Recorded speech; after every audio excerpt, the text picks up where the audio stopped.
여러분 반갑습니다. 빵식입니다. 시청하시기 전에 방송에 도움이 되는 좋아요 버튼 한 번씩 눌러주시고요. 또 한 가지 방송을 바로 보실 수 있게 도와주는 알림 설정 종 모양도 한 번씩 클릭해 주시고 영상 보신 후에 소중한 여러분들의 의견을 댓글로 좀 마구마구 달아주시면 대단히 감사하겠습니다. 여러분 요즘 화천대유라는 이 블랙홀 속으로 그냥 쏙 다 파묻히다시피 빨려 들어가고 있습니다.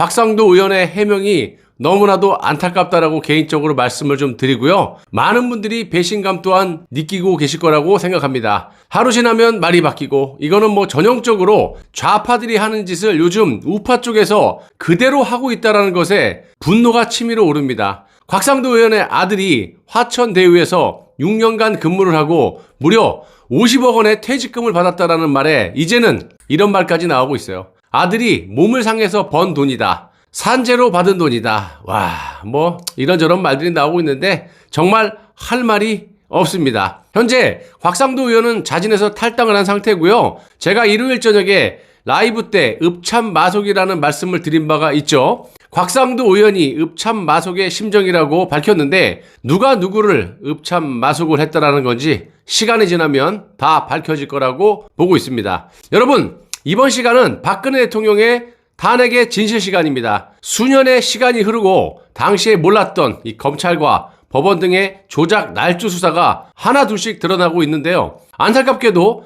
정치권에서 모르는 분들도 아주 많습니다. 반면에 알면서도 밝히지 못하는 부분도 많이 있습니다. 그래서 저라도 열심히 전 국민이 탄핵이 정말로 잘못된 부분이 많다라는 그런 진실을 알리기 위해서 매일매일 영상을 제공하고 있습니다. 자, 탄핵이 촉발되었던 태블릿 PC가 제일 먼저 터질 것으로 예상을 하고 있고요. 이 문제만 터지더라도 그 파급력이 어마어마할 것으로 알고 있습니다. 그래서 오늘은 태블릿 PC에 대한 어느 빌딩 관리인의 핵심적인 진술을 여러분들께 말씀을 드려보도록 하겠습니다. 탄핵이 촉발되었던 이 JTBC의 태블릿 PC, 그렇다면 JTBC는 이놈의 태블릿 PC를 어떻게 발견했고 어떤 식으로 입수를 해가지고 거짓 보도까지 했는지를 여러분들이 아셔야 됩니다. 매우 중요한 영상이니까 끝까지 촉각을 곤두세우시고 시청을 부탁드리겠습니다. 1심 재판부와 검찰이 태블릿 PC 감정을 지속적으로 거부를 하자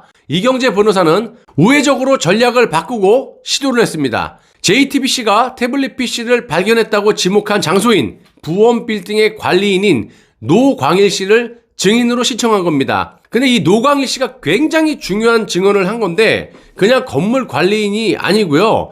이분 얘기를 좀 들어보시면 좀 특별한 그런 사람이라고 볼 수가 있어요. 자, 이 건물에는 WK 사무실과 4층에는 고영태 책상이 있었기 때문에 매우 중요한 그런 부분이라고 말씀을 드릴 수가 있고요. 당연히 검찰은 기를 쓰고 이 노광일이라는 건물의 관리인의 증인 채택을 반대를 했지만 1심 재판부의 권유를 마지못해 받아들이게 됩니다. 노광일은 2017년 4월 19일 법정에 출석을 했고요. 이를 계기로 태블릿 PC 입수와 관련된 많은 의문들이 풀리기 시작했습니다. 자, 그 이유 중에 하나는 건물 관리인인 이 노광이라는 사람이 보통 사람이 아니었기 때문이에요.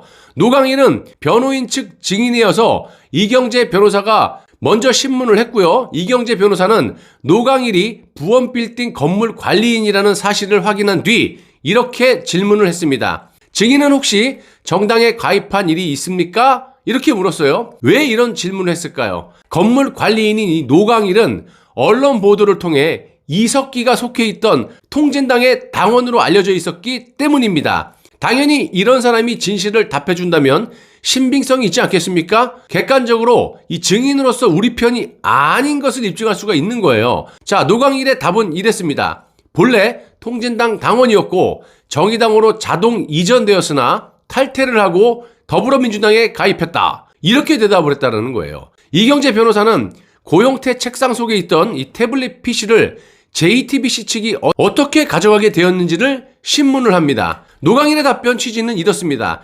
2016년 10월 18일 오전 8시에서 10시 사이에 남자 한 명이 찾아와서 WK 사무실을 물어보기에 근처 부동산으로 가라고 했다. 1시간 후쯤 그 남자가 다시 찾아와서 JTBC 김필준 기자라는 명함을 주었다. 여기서 김필주 기자는 태블릿 PC의 잠금 패턴, 이 L자를 쓱 했더니 한 방에 쓱 열렸다. 이렇게 말도 안 되는 소리로 거짓말을 했던 그 기자입니다. 다시 돌아가서 그래서 WK 사무실 문을 열어주었다. 출입구에 서서 보니까 김필준 기자가 원목으로 만든 고영태 상무의 책상 속에서 태블릿 PC를 발견했다.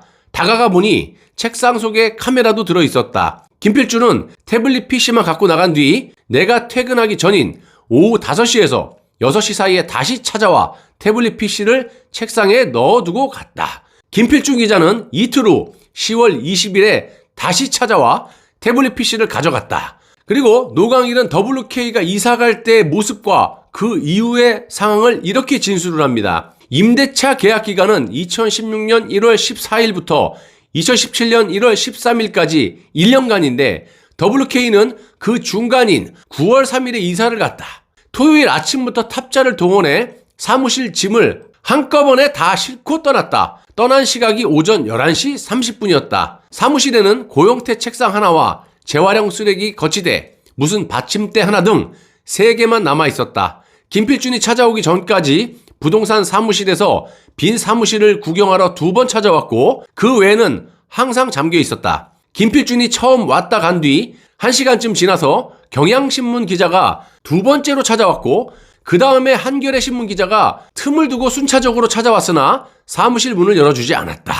여러분들도 이쯤 되면 냄새가 슬슬 나지 않습니까? 이 상황이 어떻게 돌아가는지를 느끼실 수 있지 않아요? 자, 그리고 건물 관리인인 노광일은 그냥 청소하시는 분이나 경비 이런 분이 아닐 것으로 추측이 되는 것이 이런 것들을 정확하게 알고 법정에서 증언을 할 정도면요, 관리소장 정도 되는 것으로 저는 추측을 해봅니다. 아무튼 노광일의 이런 증언을 통해 심수미 기자가 그동안 JTBC에서 방송한 내용 중 상당수가 거짓임이 확인이 됐고요.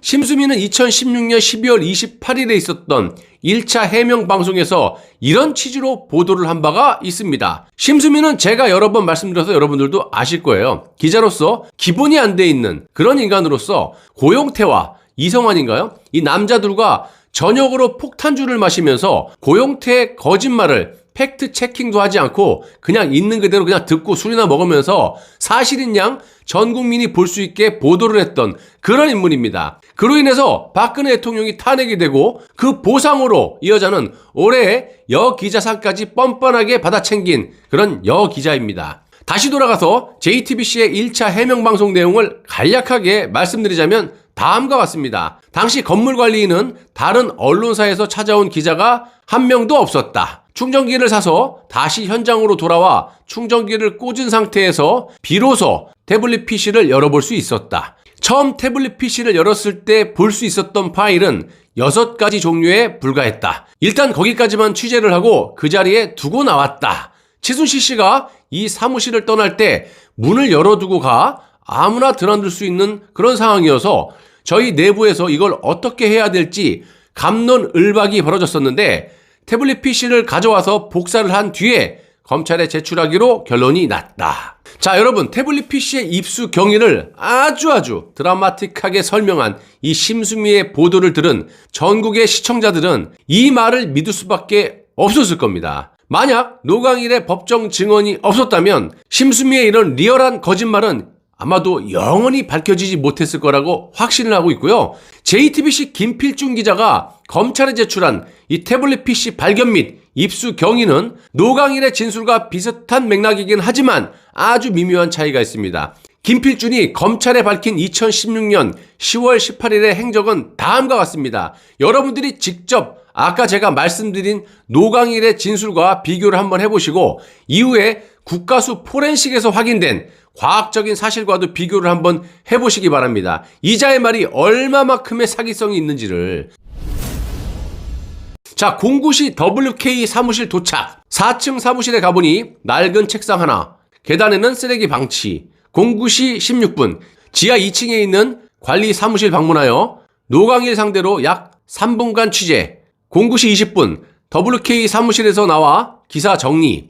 10시 10분 WK 건물 재방문하여 노광일에게 JTBC 기자 신분을 밝히고 사무실에 들어갈 수 있도록 협조 요청. 10시 30분 노광일과 함께 사무실에 들어가 책상 서랍을 열고 살피다가 구형 태블릿 PC를 발견하고 내용 확인을 시도했으나 전원이 꺼져 있고 충전기가 없어 내용을 확인하지 못함.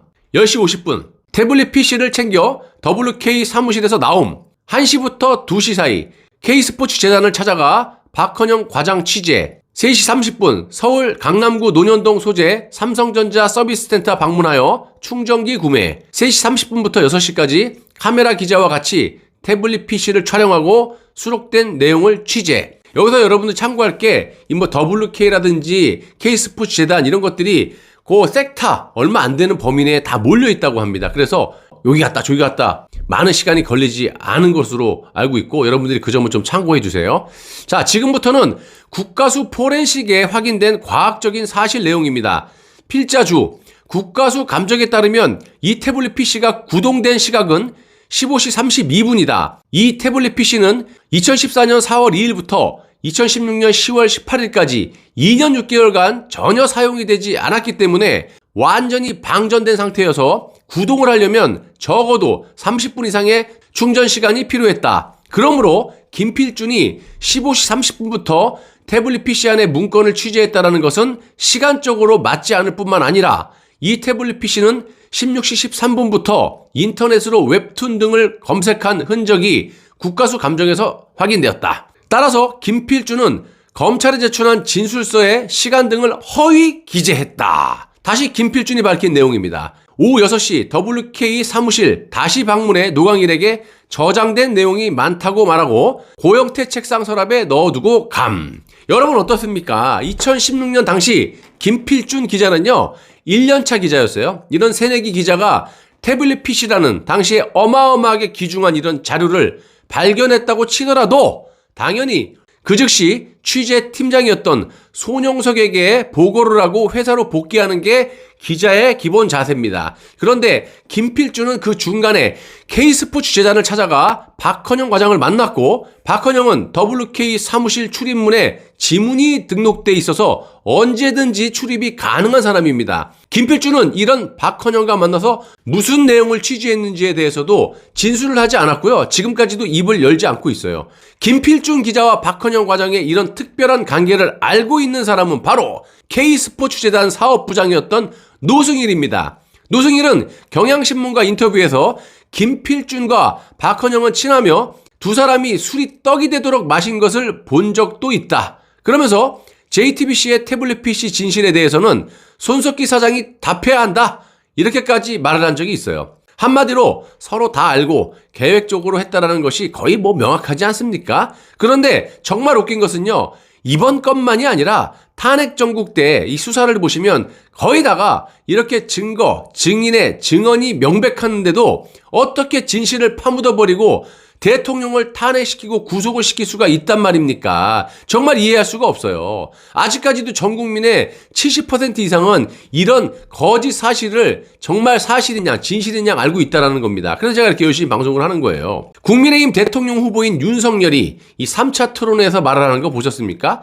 제가 몇 달 동안 탄핵의 진실을 낱낱이 여러분들께 제공해드리고 있는데 이게 팩트죠. 저자가 거짓말이에요. 자, 그런데 윤석열 이자가 박근혜 대통령에 대한 30년 구형에 대해서 너무한 거 아니냐라는 이 상대 후보의 질문에 이렇게 답을 하더만요. 법과 원칙에 근거해서 그렇게 구형할 수밖에 없었다. 뭐 맞는 말이죠. 이 말만 들으면 전혀 틀린 것은 없어요. 하지만 솔직히 592억 원의 뇌물을 덮어 씌운 사람이 윤석열인데 이 금액만 보시면요. 무기징역을 구형해도 아무런 문제가 없을 만큼의 큰 금액이었어요. 그런데 본질은 이게 아니죠. 온갖 조작 날조로 592억 원의 뇌물죄를 박근혜 대통령에게 덮어씌웠다라는 게 본질 아니겠습니까? 그리고 그것에 대해서 현재 모두 법원에 무죄가 난 상태예요. 그렇다면 상대 후보는 이렇게 비본질적인 질문으로 면피성 질문을 하는 것보다 본질적으로 조작 날조 사기를 무려 592억 원의 뇌물을 덮어씌웠던 경위와 그런 것들이 현재 무죄가 났는데 그거에 대해서 어떻게 생각을 하느냐 이렇게 물어야 맞는 거 아니겠어요? 정말 이것들은요 서로 짜고 치는 고스톱이 아니라면 진실이 명명백백히 밝혀져 있음에도 불구하고 하늘과 국민이 두렵다고 조금만이라도 느꼈다면 이런 식의 토론은 못했을 겁니다. 완전히 토론을 보면요 윤석열이 다 피해갈 수 있게끔 면피성 발언을 이렇게 하고 있다라는 거예요. 질문을 왜 그런 식으로 합니까? 제가 한 2가지만 질문해도 저자는 답을 못해요. 자, 여러분, 정말 거짓의 프레임에 더 이상 쏟지 마시고요. 내부에 적이 너무나 많습니다. 하나같이 여러분들을 호도하기 급급하고요. 아시다시피 이런 현상이 나오는 것은요, 죄다 탄핵의 주범들이기 때문에 서로가 서로의 핵심적인 잘못을 지적을 못한다는 겁니다. 이거 질문됐다가는 너도 그랬잖아, 같이 물귀신처럼 빨려 들어갈까봐 말을 못하는 거예요. 저는 절대 그런 점에서 자유롭고 정치를 하는 사람이 아니기 때문에 잃을 것이 없어요. 그렇기 때문에 이렇게 진실을 상세히 자신 있게 여러분들께 밝힐 수 있다는 겁니다. 여러분, 나라가 없는데 살아서 뭐합니까? 나라가 있을 때 지켜야 되는 거예요. 지금 전국을 돌파할 수 있는 것은 대통령 후보도 매우 중요하지만 이거는 정상적인 시국일 때 중요한 거고요. 지금 같은 이 비정상적인 시국에는요, 내각제 개헌을 막지 못하면 절대로 그 어떤 대통령 후보가 대통령이 된들 문재인을 감옥에 보낼 수 없고요. 정상적인 정권 교체를 절대 할 수가 없어요. 이게 팩트예요. 그래서 내각제 개헌을 막고 박근혜 대통령의 탄핵의 진실을 전 국민에게 널리 알리기만 한다면 여론은 그냥 LH 사태처럼 그거보다 수천 배 넘게 확 잡아 돌아갈 겁니다. 저들의 잘못을 명명백백하게 전 국민에게 알려야죠. 그래서 자연스럽게 여론이 돌게끔 해야 되는 거 아니겠습니까? 이래서 여러분들이 이렇게 힘들게 살고 있다. 지금 뼛속 깊이 느끼고 있지 않습니까? 좌파들도 제 주위에 보면 이제는 문재인 욕해요. 잘못했다고. 그렇기 때문에 이런 진실만 알리게 되면 게임 셋이라는 겁니다. 그래서 저에 대해서 질문을 굳이 하신다면 저에 대한 해답은 바로 박근혜 대통령의 탄핵의 진실을 밝히는 거다. 이렇게 말씀드릴 수가 있겠습니다. 여론을 잡아돌리는 방법밖에 없습니다. 내각제 하에 대통령은요, 껍데기 허수아비이기 때문에 절대 문재인을 벌할 수가 없어요. 문재인도 당연히 이낙연이든 누구든 믿질 않고 있습니다. 왜? 싸놓은 똥이 너무 많기 때문에 언젠간 정권이 바뀌더라도 그 똥을 치워야 됩니다. 자기가 살려면 차기 정권에서. 그렇기 때문에 누구도 믿을 수가 없고 문재인이 살 방법은 단 한 가지밖에 없는 거예요. 2가지도 아니에요. 단 한 가지. 내각제 개헌을 통해서 본인도 살고 총리제로 가면서 대통령의 권한을 총리한테 몰아주고 그 총리는 자기들끼리 이해관계에 맞게끔 한 번씩 6개월마다 돌아가면서 해먹는 거, 영구적으로. 그거를 바라는 거예요, 여구, 야구. 그래서 여러분들이 본질을 확실하게 알고 투쟁을 하셔야 된다는 겁니다. 여러분들 끝까지 시청해 주셔서 대단히 감사합니다.